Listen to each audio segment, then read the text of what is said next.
depuis le 14 mars, le collectif national ou même le président de la République nous demandait la fermeture des universités sénégalaises. Nous ici à Diourbel, toutes les amicales, tous les étudiants de Diourbel, nous réunir étant une structure très responsable. Nous sommes dans ce contexte, le collectif national war taxawé. Le collectif, c'est la structure qui regroupe l'ensemble des amicales diourbelloises des différentes universités sénégalaises. La seule structure quand même responsable dans la région de Diourbel moo habilité à poser des actes forts, il faut signaler cela. Une structure impartiale, apolitique, dirigée quand même par des personnes très intègres. Bi ñu ñëwé à Diourbel ñu né nan lañ wara def pour appeler la région de Diourbel. Ñu waxtaan, le collectif s'est réuni. Ñu né yan point ak yan point yani lan lañuy taxawé. Ñu né premièrement jamonoy sensibilisation la ñu nekk. Jamonoy xamal nit ñi lan mo ñëw ci dëkk bi ci la ñu nekk. C'est d'aller interroger quand même sur la maladie, rencontrer des autorités de Diourbel comme ni ma ko waxé nekkul structure bo xamné ku jug rek mu dem wax fa lu jug rek mu yuuxu ci. Ñu dem waxtaan ak le préfet du département de Diourbel. Wax ak le préfet ñu demandé ñu nañu dem leen wax ak le chef district bu Diourbel ñu dem wax ak Moussa Ndiaye ñu waxtaan ak ñoom biñ waxtaan ak ñoom avant lolu tamit amon na lu fi amone biñ défé sensibilisation yi on s'est demandé pourquoi pas demander la communauté estudiantine demander les élèves ñu cotiser buñ cotiser ba paré ñu dem ci ñi nga xamné soxla nañ ko ñu dem jébbal leen ko moy ñi nga xamné man nañ ko tuddé suñu mbokk ay famille yo xamné yitté won nañ jappalé bobu ndax la pandémie bi mu ñëwé dafa teunk toutes les activités yo xamné suñu yaay ak suñu papa yi daan nañ ko def ngir dimbali ci seen njabot ñu and ko ak wa Téda Diourbel ñu leen di remercier avec sous la coordination du président d'honneur du collectif national monsieur Pape Fary Seye mu and ko ak ñun ñu dem ci ñetti famille yobbu fa ay saako ceeb ay bidon diwlin ak ay biscuits mais aussi ci ay daara bi ñu paré ci lolu ñu né duñu yam rek ci joxé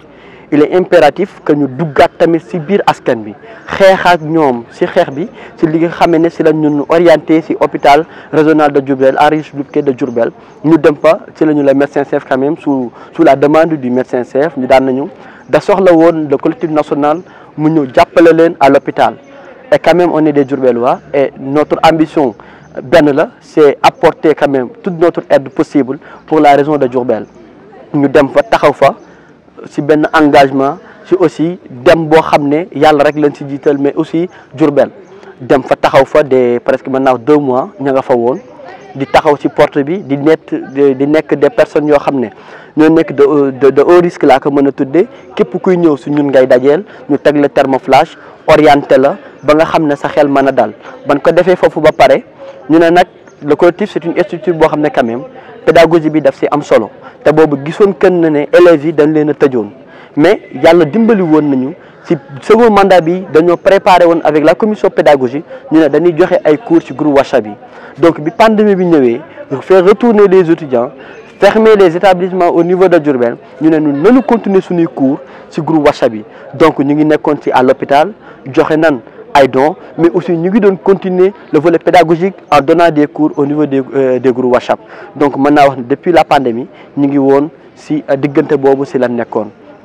peut-être avec le projet je vous laisse poser des questions sur cela. Depuis que nous avons arrêté cours au niveau des universités voilà nous avons fini sun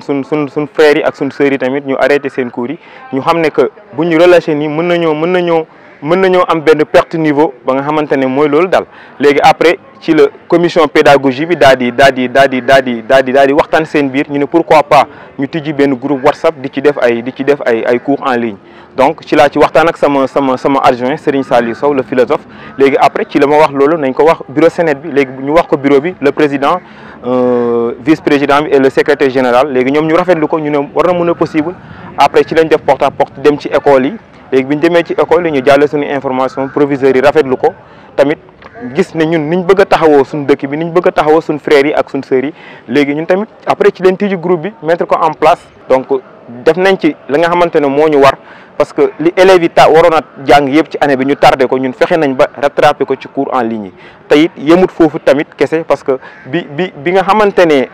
bac bi gën na jege si BFEM bi gën a jege ci waaw dañ ne nañ organiser benn ñu initier lu bees mooy lan marche vers les examens bi ñu ko initier tamit luñ def ñëw Kër Khadim école bi nga xamante ne moom la Pape Fary Seye moom la Pape Fary Seye moom fi lañ ñëw moom tamit mu yaatal ñu jox ñu classe yi ne ñu école baa ngi noonu léegi ci lañ organiser ay cours en concernant les classes d'examen terminale ak troisième léegi ñu leen di guider à chaque fois bu ñu dikkee dañuy def français wala ñu def histoire wala ñu def géographie wala ñu def philosophie tayit yemuñ foofu discipline bu nekk gars yi fexe nañ ba def ci ay conférence lu ci mel ni conférence philosophique bi Serigne Saliou doon présenté ak histoire et géographie bi nga xamante ne notre professeur l'éminent professeur Pape Fary Seye def na ko fii ak tamit bi nga xamante ne moom la monsieur Cheikhouna Ahmadou Bamba Amar professeur d'anglais là-bas à Dakar moom la nekk di def tey nii. Moi je me nomme Assou Ndiaye maa ngi jàngee Mandela mais maa ngi nekk nii di def cours ci Sénégal franchement parlant amuñu seen fay parce que taxawoon nañu élèves yi ñu ngi wane ne daal Diourbel la ñu bokk bu ñu sañoon Diourbel mooy jël paie Sénégal parce que cours bu ñu gisee élève buy taxawaal ni wala amoo ko la defal cours sax dañ lay xëcc ci ñoom pour nga ñëw def cours parce que dañ lay guider dañ lay jox ambition da ngay am ambition parce que ñoom dañ lay motiver et puis dañ lay jël boole ci seen bopp comme si yéen ñëpp a yem quoi. gis nga ci pendant confinement bi créé ngeen benn groupe WhatsApp ci def ay cours yu am solo donte ñëwuñu école mais ñu ngi doon jàng. cours yi nga xam ne seen mi ngi koy joxe waaw c'est satisfaisant et aussi organisation bi c'est bien fondé c'est bien fait aussi. amal na ma njëriñ parce que même y a des am na ay affaire ay devoir yu noonu waaye damay ñëw di ko def révision te su ma demee aussi dama siy génne quoi dama siy génn. encadreur xarañ nañ te aussi ubbeeku nañ am nañ ouvert te aussi voilà président mi ngi def ay affaire yu baax daal voilà. dama leen di remercier waaw bi nu jàngalee jox ñu xam-xam waaw parce que même voilà. seen groupe anglais aussi def na ay jéego yu am solo ak monsieur Fall waaw ak Aliou Touré président bi ak Djibi ñun ñëpp def ngeen ay affaires yu formidable aussi ñu leen gërëm den sant aussi merci. maa ngi tudd Fatou Faye di jàngee fii si groupe scolaire Khadim Rassoul maa ngi leen di remercier bu baax ci seen initiative bu rafet bi ngeen jël yéen waa Sénet ndax ñun élèves yëpp képp élève fu mu mënti nekk rek te muy fréquenter seen Sénet bi mi ngi siy gis boppam bu baax si cours yi ngeen di def depuis vacances ba ngeen ko commencé kenn xamul kañ la man xamuma ko parce que damaa ñëw rek adhéré wu ngeen boole ma xamal ma lu bari nag parce que nekkul ne que li ñu war a xam yëpp si école bi lañ ko war a xamee mais li ngeen ñuy mottaleel lépp gis nañ ko di leen remercier bu baax nag ci seen synthèse yi ngeen def parce que gis nañ si sunu bopp tamit amuñu seen fay daal ñun kontaan nañ si yéen ku am bac ak ku amul bac yëpp dinañ xam ne jox nañ ñu peut-être li des yàlla moo koy mottali parce que moom moo xam ki am ak ku dul am mais toute façon li ngeen bu fekkoon yéen rek la bon je sais que ñun ñëpp dinañ am bac parce que li leen war yëpp def ngeen ko si ñun. donc depuis que bi nga xamante ni coronavirus bi dugg na fi nga xamante ni moom moo di ci Sénégal j'ai vu que ni le collectif national des élèves et étudiants diourbellois donc sous la houlette du président Aliou Touré ñu ngi ci woon sur le terrain di def benn travail bu nga xamante ni am na solo. te objectif bi moo nekkoon lan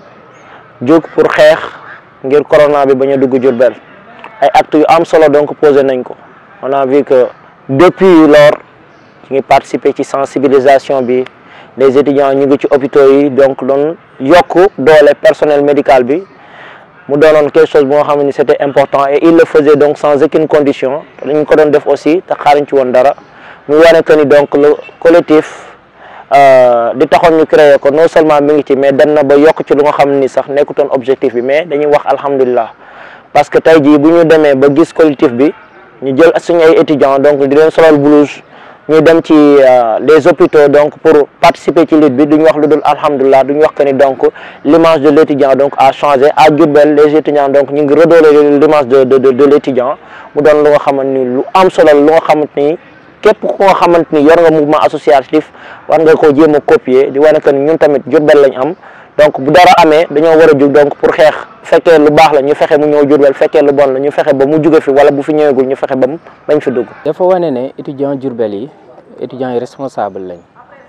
étudiant la yoo xam ne saa su nekk dañuy xool liñ mën a indil société bi tey bañ di xool lu société bi mën leen a indil boo xoolee en fait yéen bokk ngeen ci ñi Covid bi impacté. mais musuñu dégg ay étudiants Diourbel taxaw ne ñun war nañu dédommager war nañu jox ay ndàmpaay ndax dañu impacté Covid bi daf ñu impacté parce que ni mu leen impacté mooy période bi daan na fekk yéen ñëpp ngeen ñibbi seen biir kër yi mais cours de vacances yi ngeen daan organiser chaque année di ci toppatoo xale yi di leen ci bégal di leen ci neexal mu mel ne ren da ngeen a ñëw toog bon mënoo leen def dara parce que Covid bi ñëw na mais ngeen xalaat beneen xalaat boo xam ne dafay ñëw uutu cours de vacances yi te xalaat bi tamit mel ni sax moom moo gën a baax ndax gis nañ marche vers les examens concept bi ngeen indi donc ngeen boole ko nag ak seen ay cours yi nga xamante ne yéen a ngi koy def en ligne ndax jot amul mais ngeen sacrifié wu ñëw accompagner xale yi di leen defal ay cours en même temps di leen defal ay conférences publiques di leen encadrer donc loolu lu am solo la mais li ko jiitu aussi ngeen gis ne comme gouvernement bi décidé gul woon ndax day continuer année bi wala déet mais ngeen ñëw hôpital en tant que étudiant yi nga xamante ne yéen a ngi jàng médecine étudiants yi nga xamante ne ñu ngi jàng leneen ngeen booloo ñëw taxaw nekk nag les premiers agneaux du sacrifice taxaw parce que ku ne xam ne Covid bi dafa gaaw a wàlle mais ngeen ñëw taxaw hôpital di recevoir les patients di leen orienter di leen sensibiliser donc loolu nekk loo xamante ne lu am solo la donc liñ ci jàngat rek mooy que nekk étudiant moom mooy xam sa responsabilité bi lay xaar en tant que futur dirigeant te loolu vraiment da ngeen ko wane parce que taxaw ngeen taxawaay responsable mais aussi taxaw ngeen taxawaay boo xamante ne wane na ne yéen seen réew moo leen gënal seen bopp ndax ku ñëw hôpital période Covid gis leen ngeen taxaw exposé wu malgré seen i maigre moyens loolu lu am solo la. donc nekku leen ñoo xamante ne da nga nekk ci populisme di jël ay mbir ñu ne ñi ngi maye mais li ngeen def yéen dafa pratique te dafa feeñ sur le terrain mooy patients yi ngeen orienté mais aussi ñëw ci école bi jël xale yi encadré leen donc li ñu perdre yëpp ngeen jéem xool nu ngeen koy àndee ak professeurs yi li di jàngal si biir classe yi ngeen jéem ko dabatal donc loolu nekk na modèle boo xam ne war nañ ko tasaare Sénégal yëpp xam ne les étudiants de Diourbel c'est des étudiants responsables étudiants la yoo xam ne chaque fois dañuy xool lu ñu mën a indil seen réew tey bañ di xool lu leen seen réew mën a indil donc loolu tax na maa ngi leen ci féliciter di leen ci remercier di leen ci encourager donc di wax aussi que ne Sénégal war nañ mën a jël seen exemple pour que kenn ku ci nekk di dugal loxoom ci construction réew mi tey bañ chaque fois rek di xaar en retour réew mi lu mu def ci moom.